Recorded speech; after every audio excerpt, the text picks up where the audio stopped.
జ్ఞానానికి చేరి మీ నామాన్ని నాయన పాటల ద్వారా మహింపరచడానికి మీరు చూపినటువంటి కృపను బట్టి వందనాలు. ఈ సమయమందు మీ ఉన్నతమైన మాటలను మేము ఆలోచన చేస్తూ ఉండగా మీ ఆత్మ సహాయం ద్వారా ముందుకు నడిపించమని కోరుతూ ప్రభువును లోకరక్షకుడైన యేసుక్రీస్తు వారికే ఈ ప్రార్థన మనవులు మిక్కిలి వినయంతో ప్రార్థించి బ్రతిమలాడి వేడుకొని ఆడుచున్నాను. ఆమేన్.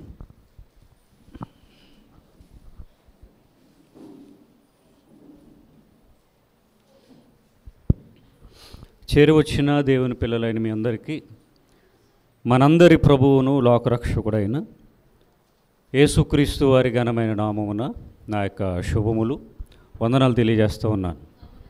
దేవుడు మనలను ప్రేమించి ఆరోగ్యమునిచ్చి ఆయుష్ను ఇచ్చి సజీవులు ఉన్నటువంటి దేశములో మనందరినీ క్షేమముగా ఉంచిన విధానాన్ని బట్టి గొనుడైన దేవుని నామానికే మహిమ కలుగునుగాక.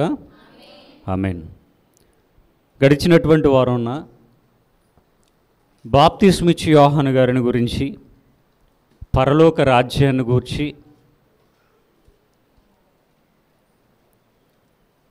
పరలోక రాజ్యం బలాత్కారంగా పట్టబడ్డం అంటే ఏంటో ఈ విషయాలన్నిటినీ కూడా మనం ఆలోచన చేసాం. ఇందులోనే కంటిన్యూషన్గా మరికొన్ని మాటలను మనం ఆలోచన చేద్దాం. గడిచినటువంటి వారం ఎక్కడి వరకు వచ్చాం మనం? 15 నుంచి చదవాలి. లాస్ట్ కంప్లీట్ చేసింది వినుటకు చెవులు గలవాడు వినుగాక. ఏం వినాలి అంటే పైన ఉన్నటువంటి సందర్భాలన్నీ కూడా అవి ఎవరి గురించి చెప్పబడ్డాయి? పరలోక రాజ్యం బలాత్కారంగా పట్టుకోవడం, బలాత్కారులు దాన్ని ఆక్రమించుకోవడం, యోహానును గూర్చి ఈ విషయాలన్నీ కూడా చెప్పిన తర్వాత ఈ సంగతులు అంగీకరించడానికి మీకు మనస్సుంటే రాబో ఏలియా ఇతడే, వినుటకు చెవులు గలవాడు వినుగాకని ప్రభు వారి యొక్క మాటల్లోని పరమార్థాన్ని మనం గ్రహించాం. ఇక 16, ఈ తరము వారిని దేనితో పోల్చుదురు? సంత వీధులలో కూర్చునియుండి మీకు పిల్లన గ్రోవి ఊదితిమి గాని మీరు నాట్యమాడరైతిరి, ప్రలాపించితిమి గాని మీరు రొమ్ము కొట్టుకొన రైతిరని తమ చెలికాండ్రతో చెప్పి పిలుపులాడుకును పిల్లకాయలను పోలి ఉన్నారు. అంటే పాత నిబంధనలో కొన్ని సందర్భాలు ఉన్నాయి, వాటిని ఉదహరిస్తూ ప్రభువారు మాట్లాడారు.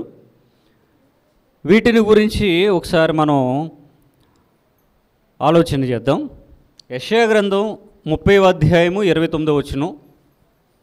యెషయా గ్రంథము 30వ అధ్యాయము 29వ వచనం. రాత్రి యందు పండుగనాచరించున్నట్లుగా మీరు సంగీతము పాడుదురు, ఇజ్రాయేలునకు ఆశ్రయదుర్గమైన యెహోవా యొక్క పర్వతమునకు పిల్లన గ్రోవి నాదముతో ప్రయాణము చేయువారికి కలుగునట్టి హృదయ సంతోషము కలుగును. అంటే దేవుణ్ణి ఆరాధించడానికి రాత్రికాల సమయమందు పండుగను ఆచరించేటటువంటి వారు మనకు కనబడుతూ ఉన్నారు. రాత్రి యందు పండుగను ఆచరించినట్లుగా మీరు సంగీతము పాడుదురు. ఇజ్రాయేలీల జనాంగాన్ని గురించి మాట్లాడుతూ రాత్రికాలంలో పండుగ చేసేటప్పుడు ఏ విధంగా అయితే సంగీతాన్ని వాయిస్తారో ఆ విధంగా కూడా మీరు సంగీతాన్ని పాడతారు అని చెబుతూ, ఇజ్రాయేలునకు ఆశ్రయదుర్గమైన యెహోవా యొక్క పర్వతమునకు. పూర్వపు దినాలలో పర్వతాల మీద దేవుని ఆరాధించేవారు. సమరయ స్త్రీ సందర్భంలోనికి వచ్చినప్పుడు కూడా మేము ఈ పర్వతం మీద ఆరాధిస్తూ ఉన్నాం, ఆరాధింపవలసినటువంటి స్థలము యెరూషలేములో ఉన్నది అని మీరు చెబుతారు అని సమరయ స్త్రీ యేసువారితో చెప్తే ఉంది ఆల్రెడీ యోహాను సువార్త 4వ అధ్యాయంలో. వారు ఆరాధించేది గెరాజీము పర్వతం. ఈ పర్వతము మీద మేము దేవుణ్ణి ఆరాధిస్తాం అంటే పూర్వపు దినాలన్నీ కూడా కొండల మీద కానీ పర్వతాల మీద కానీ దేవుణ్ణి ఆరాధించేవారు, దేవునికి బలులు అర్పించేవారు. అందుకనే కొన్ని ప్రాంతాలు వెళ్ళినప్పుడు కొండ మీద ఉంటారు దేవుళ్ళు దేవతలు, కింద ఉండరు, పైనే ఉంటారు. అలాగా ఇజ్రాయేలునకు ఆశ్రయదుర్గమైన యెహోవా యొక్క పర్వతమునకు, అంటే దేవుని ఆరాధించే పర్వతం అది, పిల్లన గ్రోవి నాదముతో ప్రయాణము చేయు వారికి కలుగునట్టి హృదయ సంతోషము కలుగును. దేవుని ఆరాధిస్తూ పిల్లన గ్రోవులు వాయిస్తూ పాటలు పాడుతూ నాట్యం చేస్తూ దేవుని సన్నిధికి వారు ఆనందంగా వెళ్ళేవారు, పర్వతాల మీద దేవుని ఆరాధించేవారు. ఇక రాజుల మొదటి గ్రంథం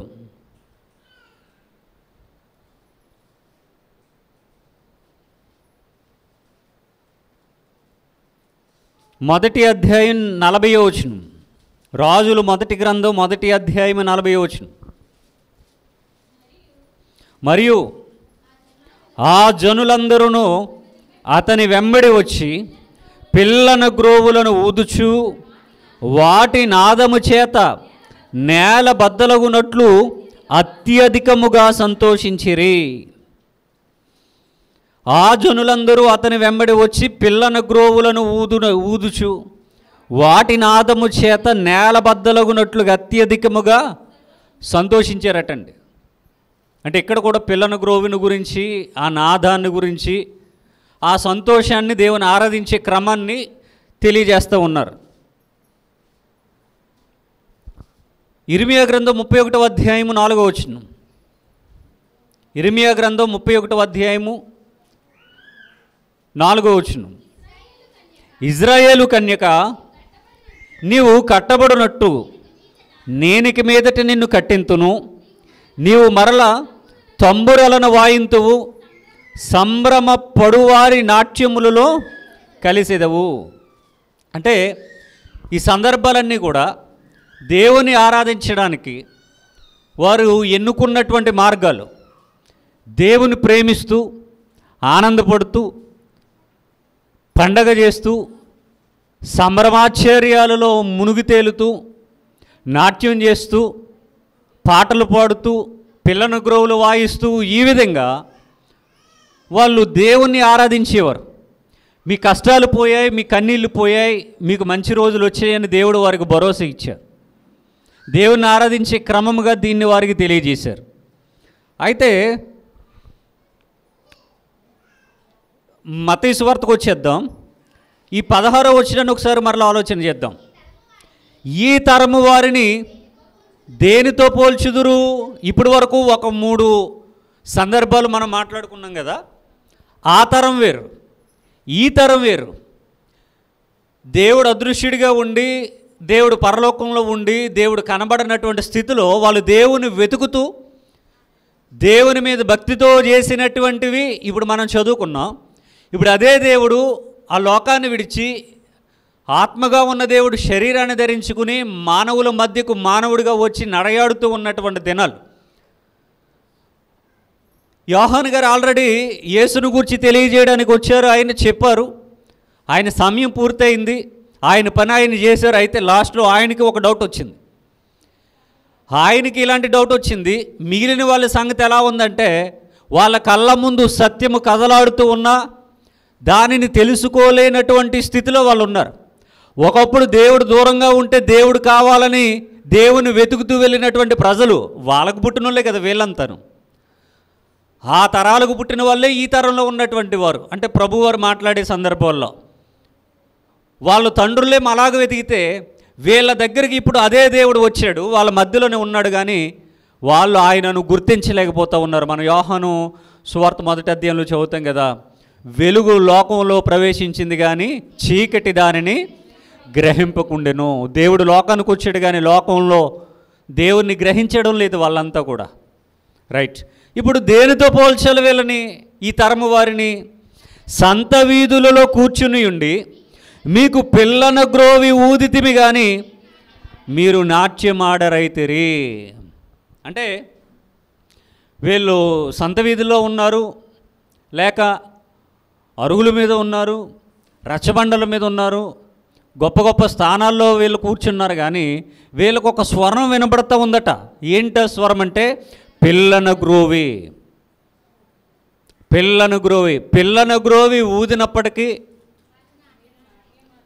అంటే వీళ్ళకి సంతోషం వీళ్ళ చెంతకు వచ్చినప్పటికీ, వీళ్ళ దగ్గరికి ఆనందం వచ్చినప్పటికీ, వీళ్ళు దేవుని వెతుక్కుంటూ ఊదేవారు. ఒకానొక రోజున ఆ దేవుడే వచ్చి వీళ్ళ మధ్య ఉన్నప్పటికీ వీళ్ళకి ఇంకా నాట్యం రావట్లేదట.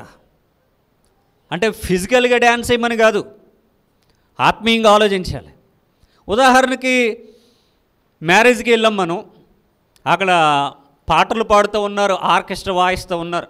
ముసలోళ్ళకైనా చిన్నోళ్ళకైనా పెద్దోళ్ళకైనా కాలో వేలో చెయ్యో ఏదో ఒకటి కదపకుండా ఉండలేరు. ఆ లిరిక్స్ని బట్టో, ఆ సింగర్ వాయిస్ని బట్టో, అక్కడ ఉన్నటువంటి మ్యూజిక్ ఎపీరియన్స్ని బట్టో ఒక తన్మయత్నంలోనికి వెళ్ళడం, కాళ్ళు ఆడించడం, చేతులు ఊపడం ఏదో ఒకటి చేస్తారు. ఇప్పుడు ఎలక్షన్ క్యాంపెయినింగ్ జరుగుతుంది కదా, చాలా పెద్ద పెద్ద వయసు ఉన్నటువంటి ముసలి వాళ్ళు, ఆడవాళ్ళు, మగళ్ళు, వృద్ధులు జగన్ సాంగ్ వచ్చేటప్పటికి వాళ్ళకు పూనకం వస్తుంది కదా. ఇవన్నీ మనం న్యూస్లో చూస్తూ ఉన్నాం. వాళ్ళు వెళ్ళి ఇంటర్వ్యూలు చేయటం, అడగటం, వాళ్ళ గురించి న్యూస్ కవర్ చేస్తూ ఉన్నారు. ఎందుకని అంటే అక్కడ వాళ్ళ మనసుకు నచ్చినటువంటి వ్యక్తిని గూర్చి ఒక పాట పాడేసరికి వాళ్ళ ఆనందం ఆ విధంగా స్టెప్పులు వేస్తుంది బయటకు వచ్చి. ఇది వాళ్ళకి నచ్చినటువంటి నాయకుడు కూర్చున్నటువంటి ఒక పాట లేక మ్యూజిక్ అనేది వినబడేటప్పటికీ ముసలోళ్ళైనా చిన్నోళ్ళైనా వయసును మరచి వాళ్ళు ఆనందపడుతూ ఉన్నారు. వయసును పక్కన పెట్టారు, వాళ్ళు చూస్తున్నారు వీళ్ళు చూస్తున్నారు అన్న సంగతిని మర్చిపోయారు. 2 స్టెప్పులు వేస్తూ ఉన్నారు, వాళ్ళకి నచ్చింది, ఆనందంగా ఉంది కాబట్టి. ఇప్పుడు వీళ్ళ సంగతిని గురించి ఆలోచిస్తే సంత వీధిలో కూర్చున్నారట, వీళ్ళకి పిల్లన గ్రో విస్వరం వినబడుతుందట, కానీ ఓ కాలు ఊపట్లేదు, ఓ చెయ్యి ఊపట్లేదు.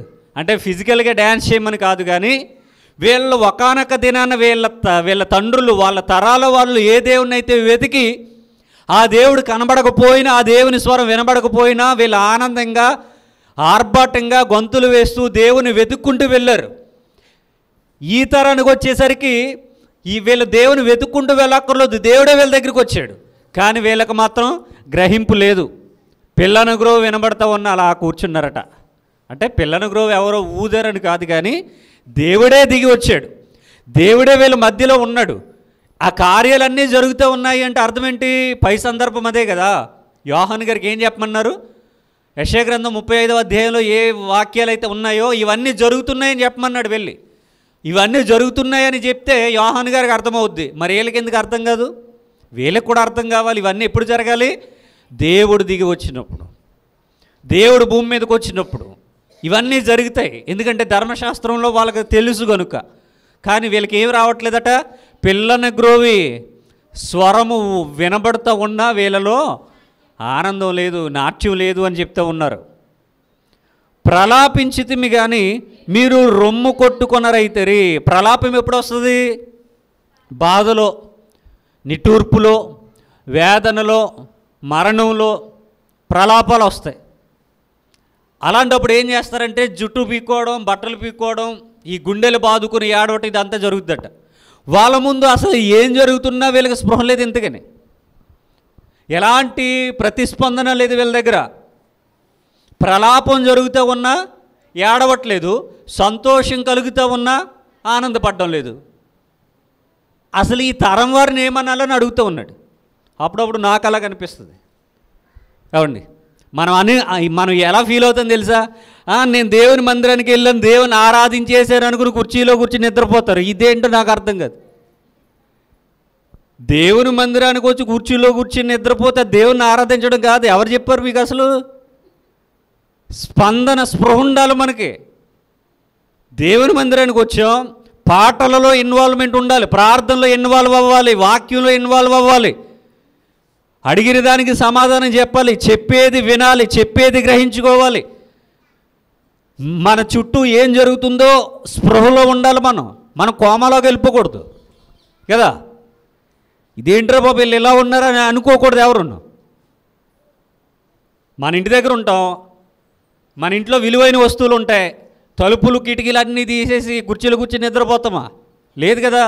అలర్ట్గా ఉంటాం. అరే మన ఇంట్లో ఉన్నప్పుడే, మన ఇంట్లో కొన్ని వస్తువులు ఉన్నాయి అన్నటువంటి ఆలోచన ఉన్నప్పుడు, కొంచెం డబ్బులు బంగారం ఉందనిపించుకున్నప్పుడు ఎలా అయితే అలర్ట్గా ఉంటామో, దేవుని మందిరానికి వెళ్ళిన తర్వాత కూడా అలర్ట్గా ఉండాలి. ఎందుకంటే దేవుడు ఆనిముత్యాలు లాంటి మాటలు మన చెవిలో పడేటట్టుగా వినిపింపజేస్తాడు. ఈ లోపల అపవాదైన వాడే మన నిద్రలోనికి జోలాలి అంటాడు అంతే. ఒక్కసారి ఆడు జోలాలి అన్నాడంటే ఈ పక్క నుంచో డైమండ్ మిస్ అయిపోయింది. వజ్రాలు లాంటి వాక్యాలు, బంగారం లాంటి వాక్యాలు, ముత్యాలు లాంటి వాక్యాలు మిస్ అయిపోతూ ఉంటాయి. అవి అస్తమాను రావు మన దగ్గరికి. గంట ప్రసంగంలో 100 దొరకో, 2-3 ఉంటాయి అంతే, పట్టుకోవాలి వాటిని. ఇక నుంచి వాక్యం మీకు వినబడుతూ ఉందంటే మీ వైపుగా బంగారం, వెండి, వజ్రాలు, రత్నాలు, మనులు, మాణిక్యాలు ఇలాగ వస్తున్నాయని అర్థం మాట. అప్పుడు ఏం చేయాలంటే మీరు క్యాచ్ పట్టుకోవాలి. క్యాచ్ పట్టుకోవాలంటే నిద్రపోకూడదు, అలర్ట్గా ఉండాలి. ఏ బంగారం లాంటి వాక్యం వచ్చినా మీరు ఒడిసి పట్టుకుని జేబులు వేసుకోవాలి జాగ్రత్తగా. ముత్యం లాంటి వాక్యం వచ్చినప్పుడు పట్టుకుని జేబులు పెట్టేసుకోవాలి జాగ్రత్తగా. అలా జరగాలి అంటే నిబ్బరమైన బుద్ధి గలవారే మెలకువగా ఉండాలట. ఎందుకంటే మీ విరోధి అయిన అపవాది గర్జించు సింహం వలె ఎవరిని మింగుతున్నారని వెతుకుచూ తిరుగుతున్నాడు. మీరు వాక్యం వింటూ వింటూ కనుక ఒక్క కునుకు లాగారంటే ఆడు మింగేసినట్టే. అందుకనే ప్రభువారు అంటున్నారు, మిమ్మల్ని దేనితో పోల్చాలరా నాయన అంటున్నాడు. మిమ్మల్ని ఏ తరంతో పోల్చారు, అసలు దేనితో పోల్చాలి? మీరు దేనికి స్పందించట్లేదు. ఏడ్చేటప్పుడు ఏడట్లేదు, నవ్వేటప్పుడు నవ్వట్లేదు. ఇలా ఉన్నారనుకోండి, ఏమనాలి అప్పుడు? మనిషికి జ్ఞానేంద్రియాలు ఉంటాయి. నవ్వేటప్పుడు నవ్వాలి, ఏడ్చేటప్పుడు ఏడవాలి. ఏడ్చేటప్పుడు నవ్వడం, నవ్వేటప్పుడు ఏడ్చారనుకోండి బాగోదు కదా. అప్పుడప్పుడు మీరు టీవీ దగ్గర ఊరికి నవ్వుతారు. ఏడుపు సీన్ వస్తే నవ్వుతారా, జోక్ వస్తే నవ్వుతారా? జోక్ వస్తే నవ్వుతారు, ఏడుపు సీన్ వస్తే మొహం ఆడిపోద్ది. ఏదో మన ఇంట్లోనే జరిగిపోతున్నట్టుగా ఫీల్ అయిపోతాం. యేసుక్రీస్తు వారు సిలువ గురించి చెప్తే మాత్రం ఏ ఫేస్ రీడింగ్లు మారు. ఆ సీరియల్లో ఉన్న కోపురాల గురించి మన కూతురుకో లేకపోతే మన కొడుకు జీవితం ఏదో నాశనం అయిపోతున్నట్టుగా మన మొహాలు నల్లగైపోతాయి. ప్రభువారు పడినటువంటి పాటల గురించి చెప్తేనేమో అసలు ఎక్స్ప్రెషన్స్ ఉండవు. వీళ్ళ సంగతి కూడా అంతేనట. ఆనందం వచ్చిందిరా నవ్వండ్రు అంటే నవ్వట్లేదు, వీళ్ళు అలా బిగబట్టుకొని చూస్తున్నారట. ఒరే అందరికీ బాధలో ఉన్నారు, ఏడండ్రా బాబు అంటే ఏడకుండా చూస్తున్నారట. మిమ్మల్ని ఎలాగ పోల్చాలరా నాయన అంటున్నాడు ఆయన. తమ చెలికాండ్రతో చెప్పి పిలుపులాడుకొను పిల్లకాయలను పోలి ఉన్నారు. అంటే పిల్లకాయలంటే చిన్న పిల్లలు కాదు కానీ యవనస్తులు. చిన్న పిల్లలు అంతలా ఉండరు. తమ చెలికాండ్రతో చెప్పి పిలుపులాడుకొని పిల్లకాయలను పోలి ఉన్నారు. అంటే వీళ్ళ గోల ఏదో వీళ్ళకు ఉందన్నమాట. అంటే వీళ్ళిద్దరూ మాటలాడుకుంటున్నారు, ఆ మాటల్లోనే ఉండిపోయారు తప్ప జరిగిందేది కూడా వీళ్ళకి పట్టించుకోవట్లేదు. గ్రహింపు లేదు వాళ్ళకి. అసలు ఏం జరుగుతుంది? ఈ ఎవరి యేసు, ఈయన సువార్త చెప్పడం ఏంటి, బాప్తిస్మం తీసుకోవడం ఏంటి, ఈ ఊర్లన్నీ తిరగడం ఏంటి? ఈయన వచ్చి ఈ 3.5 సంవత్సరాలు చచ్చిపోయిన వాళ్ళు లేపేస్తున్నాడు. కుంటోళ్ళకి కాళ్ళు వస్తున్నాయి, గుడ్డోళ్ళకి కళ్ళు వస్తున్నాయి, చెవిటోళ్ళు మాట వినబడుతుంది, కుష్టి వ్యాధిగ్రస్తులు నయమవుతున్నారు, దెయ్యాలు పట్టిన వాళ్ళు స్వస్థత పొందుకుంటున్నారు. ఇవన్నీ జరుగుతున్నాయి. ఏంట్రా అన్న వాక్యాలు, ఏంట్రన్న మాటలు వీళ్ళ మధ్యలో లేవటి. ఎందుకు ఇలా జరుగుతున్నాయి అన్నటువంటి ఆలోచనలు వీళ్ళకి లేవు. కానీ వీళ్ళ మాటల్లోనే వీళ్ళ నిమగ్నం అయిపోయారటండి. అప్పుడప్పుడు వాక్యం వినేటప్పుడు మనం కూడా అలాగే ఉంటాం కదా. అందుకే ఏం అడిగినా ఏం మాట్లాడం మనం కదా. రైట్. 18 వచ్చును. యోహాను తినకయు తాగకయు వచ్చెను గనుక వీడు దెయ్యము పట్టిన వాడని వారనుచున్నారు. యోహాను గారి గురించి మాట్లాడుతూ ఉన్నారు. ఏమని? యోహాను ఏం చేశాడట? తినకుండా తాగకుండా బతికాడటండి. ఏం తినలేదు, ఏం తాగలేదు. యోహాను గారి ఆహారం ఏంటి? అడవి తేనె, మిడతలు, అవి తిన్నాడు. అడవిలో బతికాడు. ఓ ఇల్లు లేదు, ఫ్యామిలీ లేదు. ఫ్యామిలీ ఉందా యోహాను గారికి? లేదు. ఆ తల్లిదండ్రులు ఎప్పుడో ముసలోళ్ళు కదా. ఆయన పుట్టిన తర్వాత మరి ఎప్పుడు చనిపోయారో మొత్తం మీద చనిపోయారు. అప్పటికే 100 దాటేశారు. నిండు వృద్ధాప్యం వాళ్ళది, చనిపోతారు కదా. వీళ్ళ ఇల్లేమో ఆ కొండ ప్రాంతాల్లో కొండల మీద ఎక్కడో ఉంది. వాళ్ళు ఎప్పుడో మొత్తానికి చనిపోయారు. తర్వాత ఇక బంధువులు లేరు, చుట్టాలు లేరు, ఎవరూ లేరు. అడవిలో తిరుగుతూ ఉన్నాడు, అడవిలో బతుకుతూ ఉన్నాడు. అడవి తేనె తింటున్నాడట, మిడతలు తింటున్నాడట. ఒంటికేమో తోలు దట్టి ధరించాడట. ఎత్తు, వాయిస్లో గంభీరత్వం, బేస్మట్. ఆయన మాట్లాడాడంటే ఉరుములు వచ్చి మీద పడుతున్నట్టుగా ఉంటుంది. ఆ కొండల్లో తిరుగుతూ ఉన్నాడు. ఆయన ఏ ఫంక్షన్లకి వెళ్ళట్లేదు, ఎవరింటికి భోజనానికి వెళ్ళట్లేదు, అందరితో కలిసి ద్రాక్షరసం తాగట్లేదు. వాళ్ళు రెగ్యులర్గా తాగి ద్రాక్షరసం కదా. రొట్టెలు తింటారు, గోధుమ రొట్టెలు తినడం, ద్రాక్షరసం త్రాగటం, అదే వాళ్ళ ప్రధాన ఆహారం. యోహాను ఏం చేస్తున్నాడట? తినలే, తాగట్లేదట, ఎక్కడో బతుకుతున్నాడు. అదే చెప్తా ఉన్నారు, యోహాను తినకయో తాగకయో వచ్చాను గనుక వీడు దెయ్యం పట్టినవాడని. యోహాను ఎలా కనపడ్డాడట వాళ్ళకి? దెయ్యం పట్టిన వాళ్ళ కనపడ్డా. ఎందుకంట? తినలేదు, తాగట్లేదు, వీళ్ళతో తిరగట్లేదు. చూడండి, ఒక గ్రామంలో కుర్రలంతా తిరుగుతా ఒకడు వాళ్ళతో కలవట్లేదు అనుకోండి, పెళ్ళికి వెళ్ళట్లేదు వాళ్ళతోని, ఫంక్షన్కి వెళ్ళట్లేదు వాళ్ళతోని, గొడవలకు వెళ్ళట్లేదు వాళ్ళతోని, ఎవరినో కొట్టడానికి వెళ్ళట్లేదు వాళ్ళతోని, కళ్ళు దుకాణం కాడికి వెళ్ళట్లేదు వాళ్ళతోని, బెల్ట్ షాప్కి వెళ్ళట్లేదు వాళ్ళతోని, లేక పనితో వాళ్ళకి వెళ్ళడం లేదు, ఫంక్షన్కి వాళ్ళతో వెళ్ళడం లేదు, సినిమాకి వాళ్ళతో వెళ్ళడం లేదు. ఈడొక్కడు వేరుకుంటున్నాడు, మిగిలిన వాళ్ళంతా వేరుకుంటున్నారు. ఇప్పుడు ఈ బ్యాచ్ అంతా, ఈ జ్ఞానులంతా ఏమని చెప్తారు వాడి గురించి?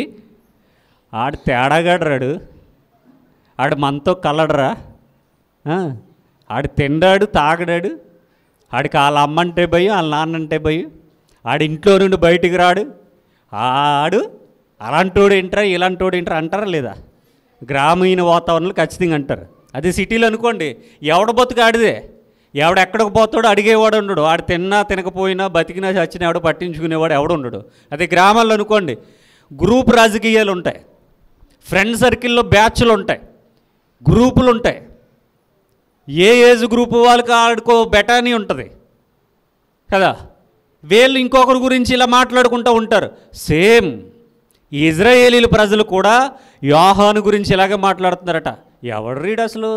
మనతో కలవడేంట్రా, మనతో తిరగడేంట్రా, ఈ వయసులో ఉన్న పిల్లలంతా ఎలా ఉన్నారా, ఈడెలా ఉన్నాడు, ఈడు తిండో, ఈడు తాగడు, ఈడు రాడు, ఈడు మాట్లాడు, ఈడు మొత్తానికి తేడాగల్లా ఉన్నాడు అని మాట్లాడుతూ ఒక సర్టిఫికేట్ ఇచ్చారు. ఏమని? వీడు దెయ్యము పట్టినవాడు అని చెప్పారు. నిజానికి దెయ్యం పడితే వీళ్ళని బట్టలు ఓడదీసి తన్నుతాడు. మరొచ్చి సమాధిలో దెయ్యం పట్టినోడు ఉన్నాడు, సేన. ఏం చేస్తున్నాడు వీడు? సంకెళ్ళు వేసి కట్టేసిన సంకెళ్ళు పీకేస్తున్నాడట, రాళ్ళు ఇచ్చుకుని తనను తాను గాయం చేసుకున్నాడట, ఎదురుగా ఉన్నవాడిని రెండు బుర్రలు చేసి పంపుతున్నాడట, బుర్ర బద్దలు కొట్టి పంపిస్తున్నాడంట. అలాగుంటాడు దెయ్యం పట్టినోడైతే. కానీ ఇతను ఎలా ఉన్నాడు? ఎవడు జోడుకని వెళ్తాడండి? ఎవరిని ఏమన్నా అంటాడా? ఏమండో. ఆయన లైఫ్ స్టైల్ వేరు. కాబట్టి ఆయన ఎలా కనబడుతున్నాడు? వీళ్ళకి దెయ్యం పట్టినోళ్ళకి కనబడుతున్నాడు. వీళ్ళకు ఉన్న అలవాటు ఏంటి? బాగా పేగల దాకా తినేయాలి, తాగేయాలి. ఇజ్రాయేలీల గురించి మనం మాట్లాడుకున్నాం కదా. వాళ్ళు కూర ఉడుకుతుంటే కొండ దగ్గర కూర్చుని చేతులు పెట్టేసి అందులో వేడివేడిగా ఉన్నాయి లాగేసుకుని నోట్లో వేసుకుని ఊదుకుని మరి తినేసే రకాలట వీళ్ళు.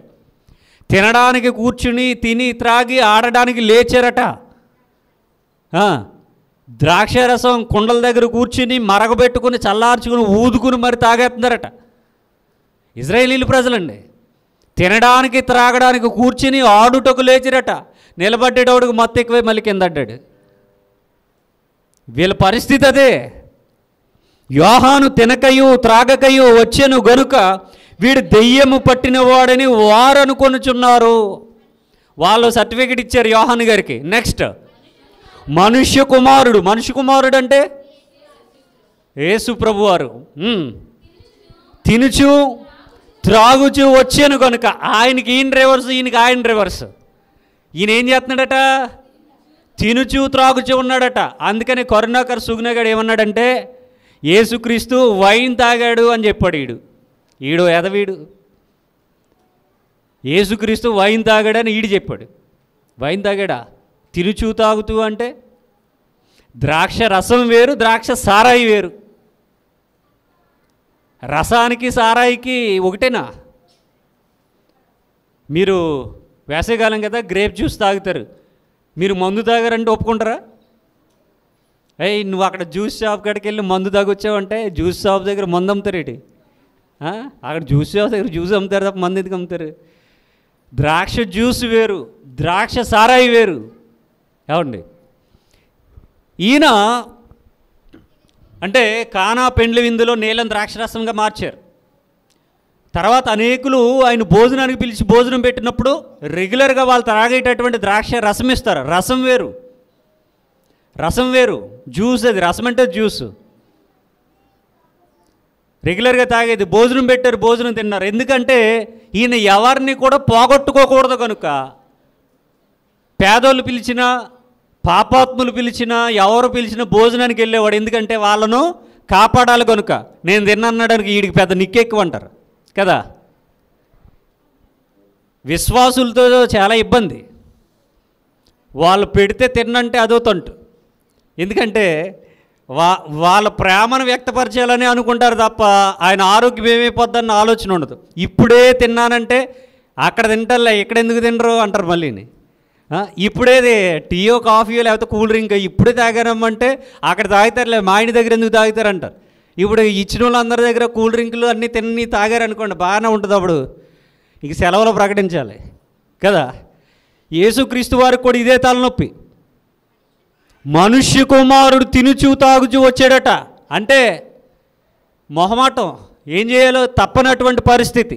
ఎవరిని పోగొట్టుకోకూడదు కాబట్టి వాళ్ళ ఇంటికి వెళ్ళాడు, భోజనం తిన్నాడు, వాళ్ళు ఏదో ఇస్తే తాగొచ్చాడు. కాబట్టి ఇప్పుడు ఏం చెప్తున్నారట వీళ్ళు? మనుష్య కుమారుడు తినుచూ త్రాగుచూ వచ్చాను గనుక సర్టిఫికెట్ రెడీ చేశారు, రాస్తున్నారు. ఇప్పుడు ఏమని? ఇదిగో వీడు తిండిపోతును మద్యపాని అని రాశారటండి. తిండిపోతాడు, తాగుపోతాడు అని రాశారట. రాయటం అంటే చెప్పారు. ఎవర్రా తిండిపోతూ, ఎవరు తాగుపోతూ? యోహాను గారు తినకుండా తాకుండా వచ్చాడు కనుక ఆయన్నేమన్నారు? వీడు దెయ్యం పట్టినోడు, వీడు మనతో కలవడరు అన్నాడు. సరేలే కదా అని ఈయనెళ్ళి కలిశాడు అందరితో కలిసి. ఆ లాలన పాలన చూసి మంచి చెడు అడిగి వాళ్ళ సమస్యలు ఏమైనా ఉంటే, వాళ్ళ అనారోగ్య పరిస్థితులు ఏమైనా ఉంటే వాళ్ళకి స్వస్థతలు చేసి అన్నీ చేస్తే కృతజ్ఞతగా వాళ్ళు భోజనం పెట్టారు, మంచినీళ్ళు ఇచ్చారు, కాఫీ టీలు మన భాషలో చెప్పాలంటే అన్నీ పెట్టి పంపిస్తే, సర్లే వీళ్ళ ఇంటి దగ్గర తినకపోతే వీళ్ళు ఫీల్ అవుతారు అని ఏదో ఆయన మొహమాటం కొలది తినకపోతే బతకలేడు ఆయన.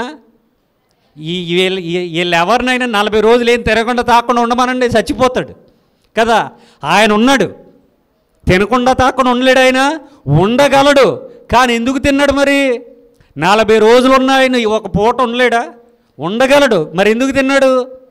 వాళ్ళని ఎవరిని పోగొట్టుకోకూడదు, వాళ్ళందరినీ రక్షించాలన్నటువంటి ఆలోచనతో మొహమాటం కొలిది అక్కడ ఉపవాసం ఉండడం అంటే ఆయన ఇష్టం. ఎవరో ఆయన్ని ఇబ్బంది పెట్టరు, అపవాది తప్ప.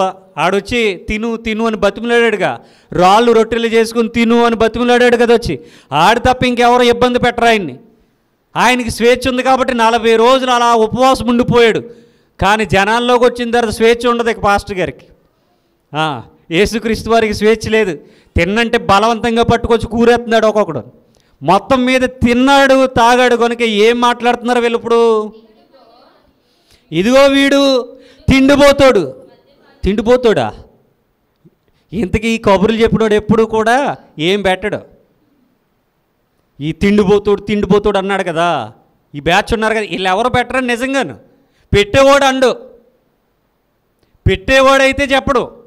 వీడేం పెట్టడు, ఎందుకని పెట్టడు. కానీ వీడు ఇలా నిందలేస్తాడు. వీడు తిండిపోతూ మద్యపాని. మరి వీడు అట్టుకొచ్చాడు, పెద్ద బాటిల్ అట్టుకొచ్చి ఐసు వాటర్ కలిపి సోడా వేసి కలిపిచ్చాడు. మరి తాగుబోతూ అన్నాడుగా, మద్యపాని అంటే తాగుబోతాడనే కదా. మరి వీడు తెచ్చిచ్చాడా? ఇంటికి పిలిచి గ్లాసులో వేసి ఐస్ క్యూబ్స్ వేసి కలిపిచ్చాడు వీడు. ఈ కబుర్లు చెప్పినోడే తిండిపోతాడు, తాగుపోతాడు. ఈ నింద వల్ల ఆయన మీద వేస్తున్నాడు అట్టుకెళ్ళి. చెప్తున్నాడు చూడండి, వీడు తిండిపోతును మద్యపాని.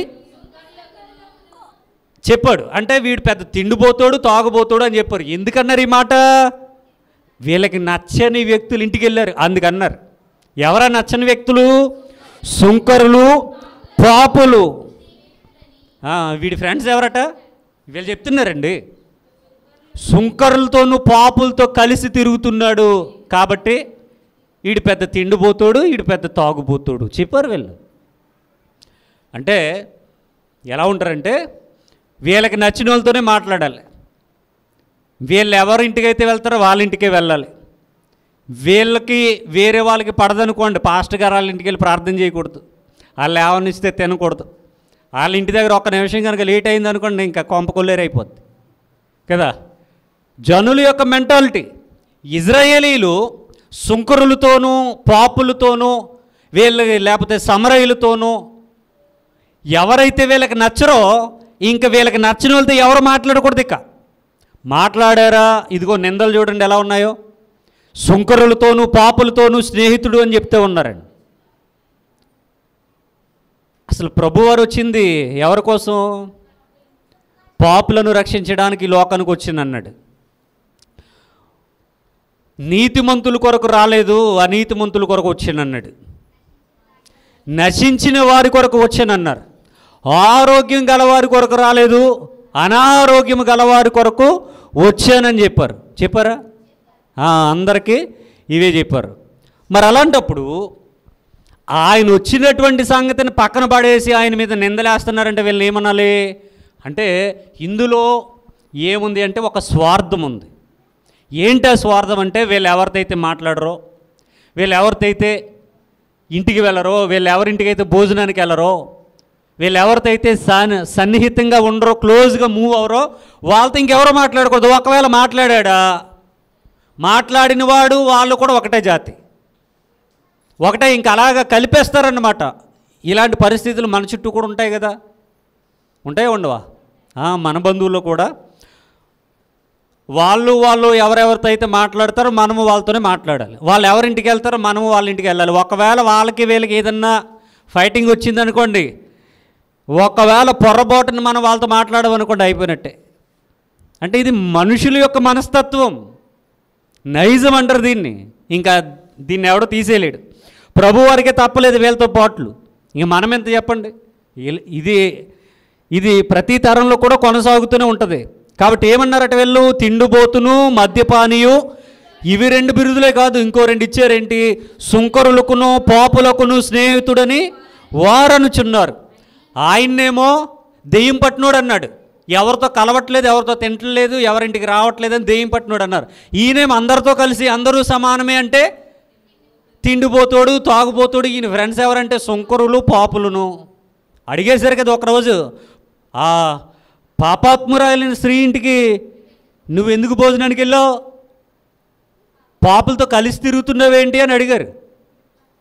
అసలు ఇవన్నీ చిన్న చిన్న కారణాలన్నీ ఏమండి వాళ్ళు పెద్ద భూతద్దంలో చూసి చంపేంత పగ పెంచుకున్నారు ఆయన మీద.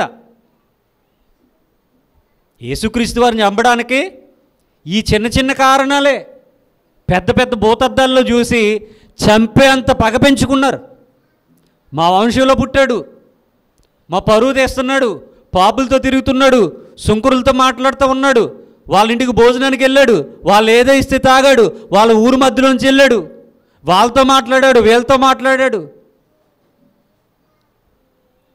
ఈయన ఇంకా ఎన్నెన్నో మార్చేస్తూ ఉన్నాడు, మా పరువు తీసేస్తున్నాడు, అలాంటోడు ఇలాంటోడు అని. ఇవన్నీ కూడా అసలు కారణాలే కాదు. కానీ వాళ్ళు ఎలా చూశారు? వాటిని కారణాల్లాగా చూసి చంపేయాలనుకున్నారు.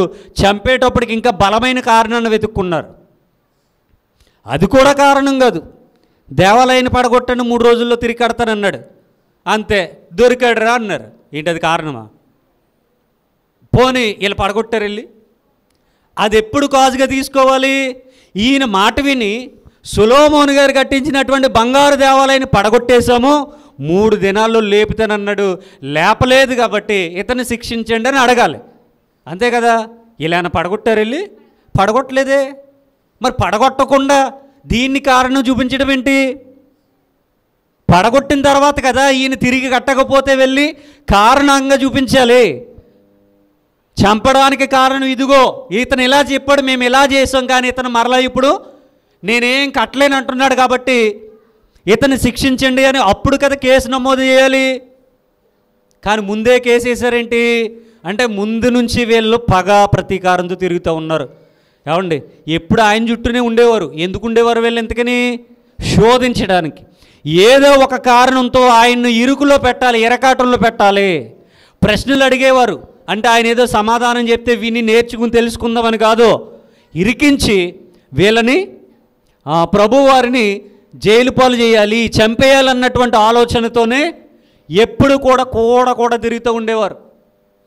అడుగుతూ ఉండేవారు, ధర్మశాస్త్రంలో ఇలా ఉంది, మోషే ఇలా చెప్పాడు, నువ్వేం చెప్తావో. ఇలాంటి ధోరణి అంతా ఎందుకు? వినడానికి నేర్చుకోవడానికి కాదు, ఆయన మీద కక్ష సాధించడానికి. ఆయనకేమో ఆ పేరు పెట్టారు, ఈయనకేమో ఈ పేరు పెట్టారు. చూడండి, అంటే జనాలకి ఎలా ఉంటే నచ్చుతాం?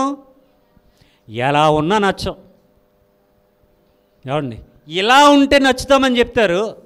నచ్చుతామన్న వాళ్ళకి అలా ఉంటే నచ్చుతాం. ఇలా ఉంటే వీళ్ళకి నచ్చరుగా. సరే, మీకు నచ్చాలంటే ఇలా ఉండాలి కదా, ఇలా మారితే మళ్ళీ వాళ్ళకి నచ్చం.